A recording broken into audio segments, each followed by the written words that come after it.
হযরত ওমর একদিন তিনি হেঁটে কোথাও যাচ্ছিলেন। কিছু দূর যাওয়ার পরেই দেখলেন এক বৃদ্ধাকে।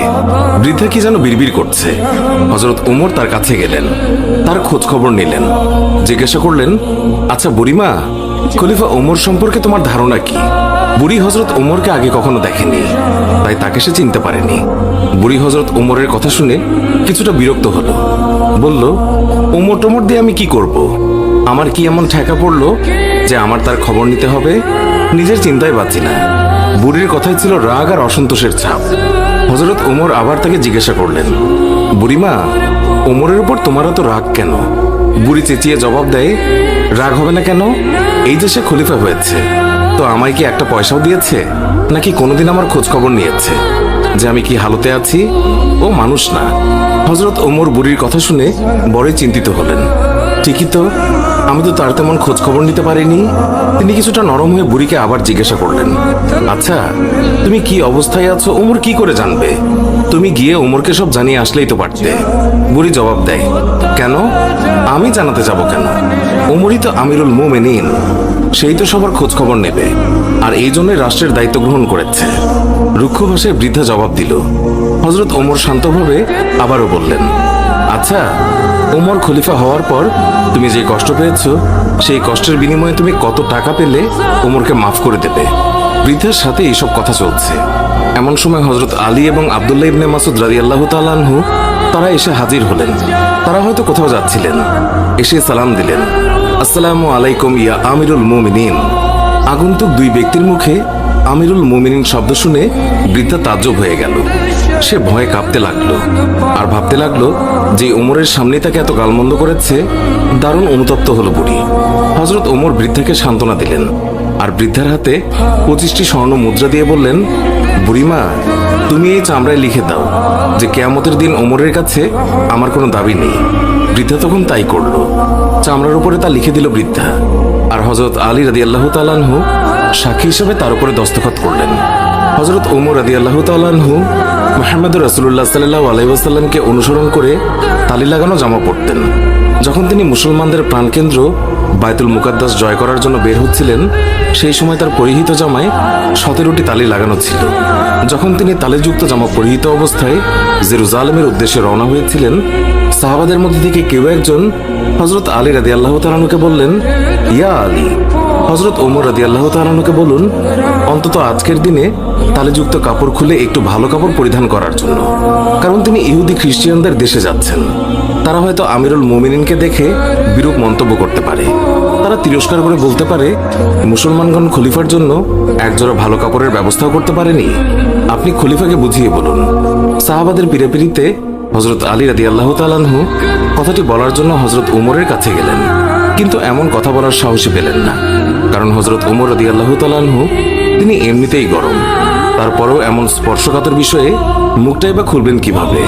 অনেক চেষ্টা করলেন, কিন্তু কোনোভাবেই বলতে পারলেন না। ফিরে এলেন সাহাবাদের কাছে, নিজের অপারগতা প্রকাশ করলেন। হযরত আলী রাদিয়াল্লাহু তাআলা আনহু বললেন, আমি যখন বলার জন্য তার কাছে গিয়েছি, তখন আমার কথা বলার শক্তি হারিয়ে ফেলেছি। এবার সাহাবাগণ পরামর্শ করলেন, তাহলে এই কথা খলিফার কাছে কে বলতে পারে? সকলেই খেয়াল পেশ করল। হযরত আয়েশা রাদিয়াল্লাহু তাআলা আনহা এবং হযরত হাফসা রাদিয়াল্লাহু তাআলা আনহা বলতে পারবেন। তারা সকলে মিলে হযরত হাফসা রাদিয়াল্লাহু তাআলা আনহার কাছে গেলেন।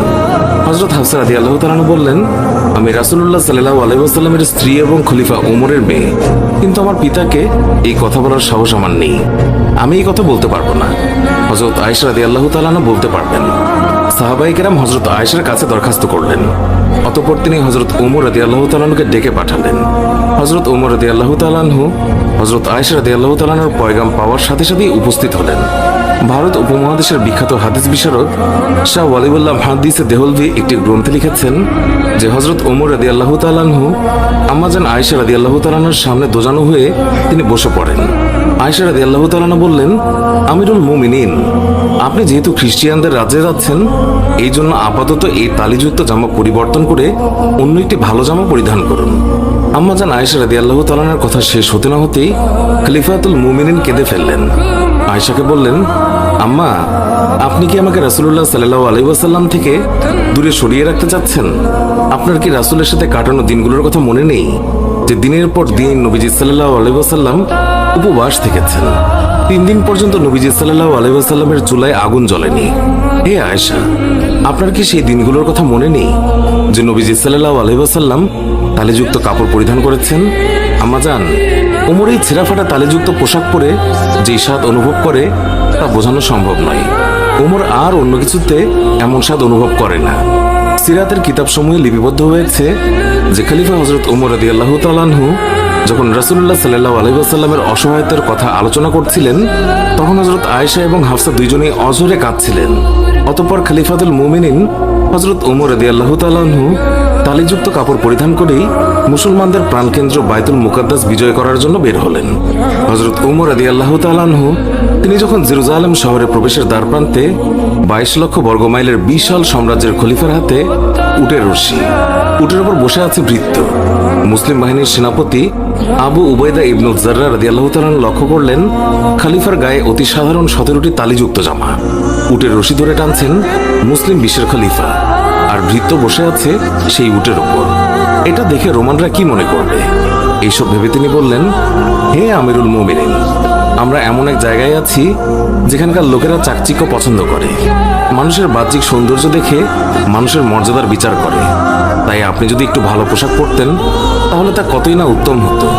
হযরত ওমর রাদিয়াল্লাহু তাআলা আনহু আবু উবাইদা ইবনুল জাররার কথায় রেগে গেলেন, তার বুকে আঘাত করলেন আর বললেন, আমি তোমার পক্ষ থেকে এই কথাগুলো আশা করিনি।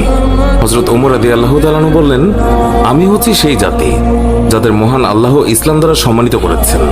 আমরা যদি ইসলাম ছাড়া অন্য কোনো উপায়ে সম্মান খুঁজি তাহলে মহান আল্লাহ তাআলা আমাদের অসম্মানিত করবেন।